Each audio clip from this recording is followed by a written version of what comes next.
हटाओ।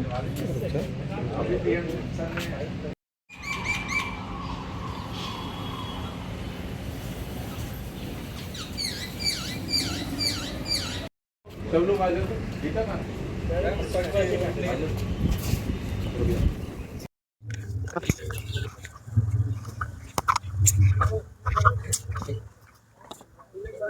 नंबर लगवा दो,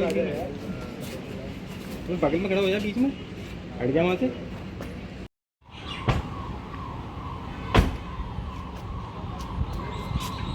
इसे आ गया।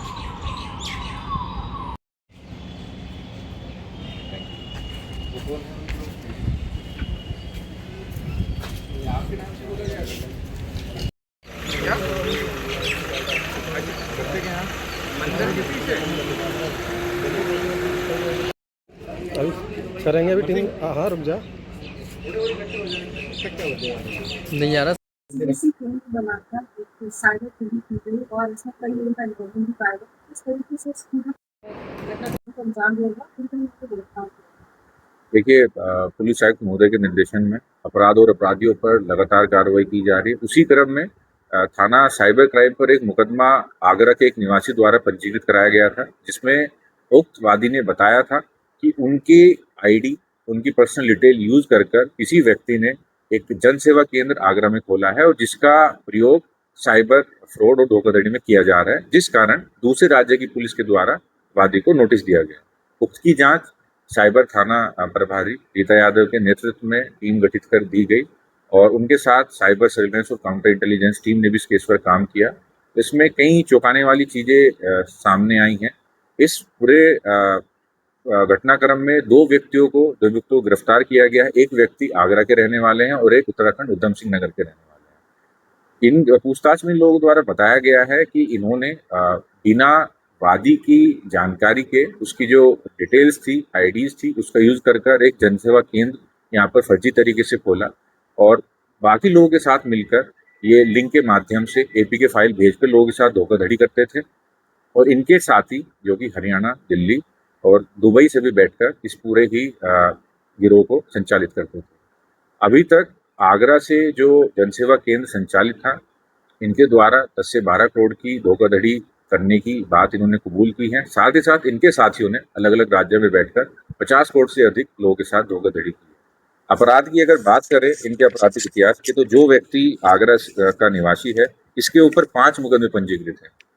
दो मुकदमे इससे पहले आगरा में ही पंजीकृत हैं, एक जौनपुर में पंजीकृत है 2024 में और एक वर्ष 2025 में गुरुग्राम हरियाणा से भी पंजीकृत किया गया। ये लोग बहुत ही शातिर तरीके से लोगों को बहला फुसलाकर जनसेवा केंद्र पर उनकी जानकारी उनसे ले लेते थे और उनकी आईडी का इस्तेमाल करते थे और कई बार उन्हें लिंक के माध्यम से भी जो अकाउंट उनका मोबाइल नंबर से लिंक रहता था, उसके सारे ही पैसे को ये निकाल देते थे। पैसा निकलने के बाद उस पैसे को ये मेन स्ट्रीम में लाने के लिए बिलों का भुगतान आदि का इस्तेमाल कर उसको मेन स्ट्रीम में भी लेके आते थे और बहुत ही संगठित तरीके से ये देश के अलग अलग राज्यों से इसे घटना को कारित कर रहे थे। 2 व्यक्ति गिरफ्तार किए गए हैं। कुछ और नाम इसमें सामने आए हैं जो कि टेक्निकल वर्क, इन्हें टेक्निकल सपोर्ट प्रोवाइड करते हैं, मैनुअल सपोर्ट प्रोवाइड करते हैं। उनके लिए भी टीम उनकी गिरफ्तारी के लिए प्रयासरत है। जल्दी उन लोगों को भी गिरफ्तार किया जाएगा। देखिए, जैसा कि मैंने आपको बताया कि ये अलग अलग राज्य से और इवन फॉरेन कंट्रीज से भी इनके साथ में कुछ लोग इस गैंग में शामिल है। जो मुख्यतः जिनका रोल है, अभी ऐसे 5 अन्य लोग हमारी रडार पर हैं। बाकी पूछताछ में जो भी नाम सामने आएंगे, टेक्निकल डिटेल्स में जो भी लिंक सामने आएंगे, उन सब पर भी कार्रवाई की जाएगी। देखिए, हर किसी का इसमें एक रोल तय है। कोई टेक्निकल सपोर्ट प्रोवाइड करता है, कोई मैनुअल लोगों को लेके आता है, कोई अकाउंट प्रोवाइड करता है। तो सभी को उनके काम के एवज में पैसा दिया जाता था। जो व्यक्ति आगरा का रहने वाला है, जिसे पकड़ा गया है, इसे भी 20% के आसपास जो पैसा था वो मिलता था और इसने कबूल किया है कि इसका जो सीएससी सेंटर का जो वॉलेट है, उसमें 1 करोड़ के आसपास का ट्रांजैक्शन हुआ है, जो कि सारा ही साइबर फ्रॉड के माध्यम से अलग अलग जगहों से ट्रांसफर किया।